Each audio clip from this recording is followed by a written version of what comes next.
ಐದನೇ ಸುದ್ದಿಯತ್ತ ಗಮನ ಹರಿಸೋದಾದ್ರೆ ಹೊಸ ವರ್ಷ ಆಚರಣೆ ವೇಳೆ ಪ್ರವಾಸಿಗರಿಗೆ ಒಂದು ಬಿಗ್ ಶಾಕ್ ಆಗಿದೆ. ಸೊ ನೀವೇನಾದ್ರೂ ಕಾಫಿ ನಾಡ್ನಲ್ಲಿ ಹೊಸ ವರ್ಷ ಆಚರಣೆ ಮಾಡಬೇಕು ಅನ್ಕೊಂಡಿದ್ರೆ ಪ್ರವಾಸಿಗರಿಗೆ ಒಂದು ಬಿಗ್ ಶಾಕ್. ಚಿಕ್ಕಮಗಳೂರಿನಲ್ಲಿ ನ್ಯೂ ಇಯರ್ ಸೆಲೆಬ್ರೇಷನ್ಗೆ ಬರುವವರಿಗೆ ಒಂದು ಶಾಕ್ ಕಾದಿದೆ. ಡಿಸೆಂಬರ್ 31ರ ಸಂಜೆ 6ರಿಂದ ಬೆಳಗ್ಗೆ 6ರವರೆಗೆ ಪ್ರವಾಸಿ ತಾಣಗಳು ಬಂದ್ ಆಗಲಿವೆ. ಆನ್ಲೈನ್ ಮೂಲಕ ಏನಾದರೂ ಹೋಮ್ ಸ್ಟೇ ಅಥವಾ ರೆಸಾರ್ಟ್ ಅನ್ನ ಬುಕ್ ಮಾಡಿದ್ರೆ ಅವ್ರಿಗೆ ಮಾತ್ರ ವಿನಾಯಿತಿಯನ್ನ ನೀಡಲಾಗ್ತಿದೆ. ನೇರವಾಗಿ ಜಿಲ್ಲೆಗೆ ಆಗಮಿಸುವ ಪ್ರವಾಸಿಗರಿಗೆ ಕಂಪ್ಲೀಟ್ ನಿರ್ಬಂಧ ಹೇರಲಾಗಿದೆ. ಮುಳ್ಳಯ್ಯನಗಿರಿ ಸೇರಿ ವಿವಿಧ ಪ್ರವಾಸಿ ತಾಣಗಳಿಗೆ ಪ್ರವಾಸಿಗರಿಗೆ ಬ್ರೇಕ್ ಹಾಕಲಾಗಿದೆ.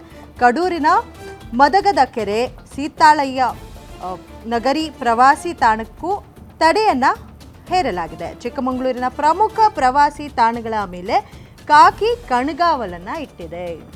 ಸೊ ವರ್ಷದ ಆರಂಭ 2026ನ ಅದ್ದೂರಿಯಾಗಿ ನಾವು ಆರಂಭಿಸಬೇಕು ಅಂದ್ಕೊಂಡ್ರೆ ಚಿಕ್ಕಮಗಳೂರು ಮಾನ್ಸೂನ್ ಸೀಸನು ತುಂಬ ಚೆನ್ನಾಗಿರುತ್ತೆ ಟ್ರೆಕ್ಕಿಂಗಿಗೆ, ಹೈಕಿಂಗಿಗೆ. ಅಷ್ಟೇ ಅಲ್ಲ, ಕಾಫಿ ನಾಡಿನಲ್ಲಿ ಕಾಫಿ ಹೂವುಗಳು ಅರಳುವಂತಹ ಟೈಮ್ ಇದು. ಸೊ ಆ ಸ್ಮೆಲ್ಲನ್ನು ಇನ್ಹೇಲ್ ಮಾಡ್ಕೊಳ್ತಾ 2026ಗೆ ಒಂದು ಒಳ್ಳೆ ಕಿಕ್ ಸ್ಟಾರ್ಟ್ ನೀಡೋಣ ಅಂದ್ಕೊಂಡಿದ್ದವ್ರಿಗೆ ಇದೊಂದು ಬಿಗ್ ಶಾಕ್ ಅಂದರೆ ತಪ್ಪಾಗಲ್ಲ.